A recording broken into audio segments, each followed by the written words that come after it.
tahun 90 ini nak saya dah selalu ceritakan, tapi tak apalah saya ceritakan balik. Ada yang tak dengar. Tahun 90 ada seorang tokoh ulama Wahhabi di Malaysia. Bila dia bersyarah di mana-mana, dia kotok habis-habis, dia sesatkan habis-habis tarekat.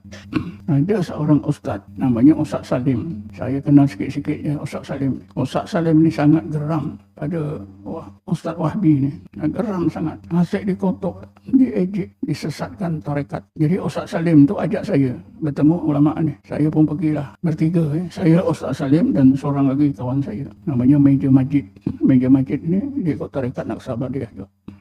Saya bertiga jumpa ulama Wahhabi ni di pejabat dia. Memang saya cakap terang-terang, saya datang ni nak terangkan kesilapan Ustaz tentang tarekat. Ustaz selalu kecam tarekat, hina tarekat, sesatkan tarekat. Saya berempat tu berbincang 4 jam. Daripada jam 9 sampai jam 1. Rupanya betul orang Wahhabi ni bodoh. Dia tak tahu pun apa itu tarekat, dia tak tahu. Yang dia tahu tarekat ni diamalkan oleh orang-orang zaman sekarang. Zaman Rasulullah tak ada tarekat, tak ada. Bincang-bincang tuan-tuan selama 4 jam. Macam boleh saya sebut dia sangat keras. Memang salah satu sifat Wahhabi ialah keras, sangat keras.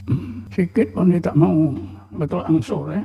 Ustaz Wahhabi ini dia tetap mengatakan zaman Rasulullah tak ada tarekat. Saya dah cakap macam-macam. Akhir sekali tuan-tuan di hujung tu kira-kira setengah jam nak sampai jam 1, saya dapat idea. Saya tanya Ustaz Wahhabi ini, Ustaz, kalau seorang itu menafikan satu titik dalam Quran, misalnya Bismillah titik ba itu bukan Quran, apa hukumnya? Dia kata hukumnya tak keluar Islam. Kalau satu ayat, kalau satu ayat lagi teruk lah. Kalau 2 ayat, lagi teruk. Kalau banyak ayat, banyak lagi teruk. Confirm lah dia terkeluar Islam, jadi kafir. Ustaz pegang ke hukum ni? Pegang. Memang saya pegang.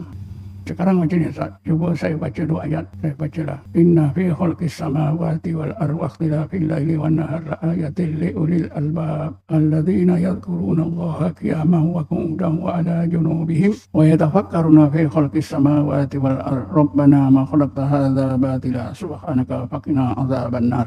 Ustaz percaya tak ayat ni? Percaya. Kalau tak percaya berarti Ustaz tak keluar Islam kan? Ya. Percaya pada 2 ayat ini bukan bermakna ayat ini saja. Apa yang terkandung di dalam ayat ini mesti kita percaya. Apa yang Allah terangkan dalam 2 ayat ini mesti kita percaya. Kalau kita tak percaya, berarti kita menolak 2 ayat ini. Iyalah. Saya pun tanya. Sekarang macam ni. Di dalam ayat ini Allah sebutkan golongan ulul albab. Ulul albab ini Allah tegaskan mereka itu sentiasa berzikir dan tafakur dalam apa juga keadaan hidup mereka, berdiri ke duduk berbaring. Saya pun tanya, ada tak orangnya yang digelarkan oleh Allah ulul albab sentiasa zikir dan tafakur sepanjang masa seperti ini? Ada tak Ustaz? Dia tak jawab Lalu saya kata, tentulah ada. Kalau tak ada, Quran ni bohong. Macam setengah sahabat, supaya laku sahabatnya, dia buat cerita yang hebat-hebat. Jadi orang terbaca cerita yang hebat, orang beli. Tidaklah. Mesti ada. Lalu saya tingkatkan lagi. Ulul albab ni di zaman Rasulullah ada tak? Atau di zaman kemudian? Atau zaman mana? Dia tak jawab. Ulul albab ini dah sebahagian sahabat di zaman Rasulullah. Mereka ni sentiasa zikir dan tafakur. Mereka belajar zikir dan tafakur daripada Rasulullah. Rasulullah yang ajar mereka. Rasulullah yang memimpin mereka. Jadi Ustaz, inilah cerita orang tarekat dalam Quran. Golongan orang tarekat yang pertama yang Allah ceritakan dalam Quran ialah sebahagian sahabat diajar oleh Rasulullah zikir dan tafakur. Allah abadikan cerita mereka dalam ayat 190 hingga 191 surah Al-Imran. Dia pun terperanjat. Pendek cerita tuan-tuan, ialah rupanya ada orang tarekat dalam Quran, ada ceritanya. Selama ni saya tak tahu. Saya pun simpulkan.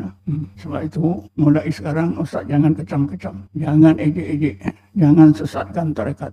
Kalau Ustaz sesatkan tarekat, berarti Ustaz sesatkan amalan yang Allah ajar kepada Rasulullah, yang Rasulullah ajar kepada sahabat, yang sekarang ini dinamakan dengan ilmu dan amalan tarekat. Karena ayat ini membuktikan bapa ilmu tarekat ialah Rasulullah. Rasulullah yang mengajar para sahabat ilmu dan amalan tarekat. Cuma pada masa itu nama-nama tarekat ini tidak wujud. Lalu ulama tasawuf kemudiannya mengistihadkan cerita. Alhamdulillah tuan-tuan, orang Wahhabi ini, ulama Wahhabi ini diakur. Alhamdulillah, dikata terima kasih. Selama ini saya tak terfikir, tak nampak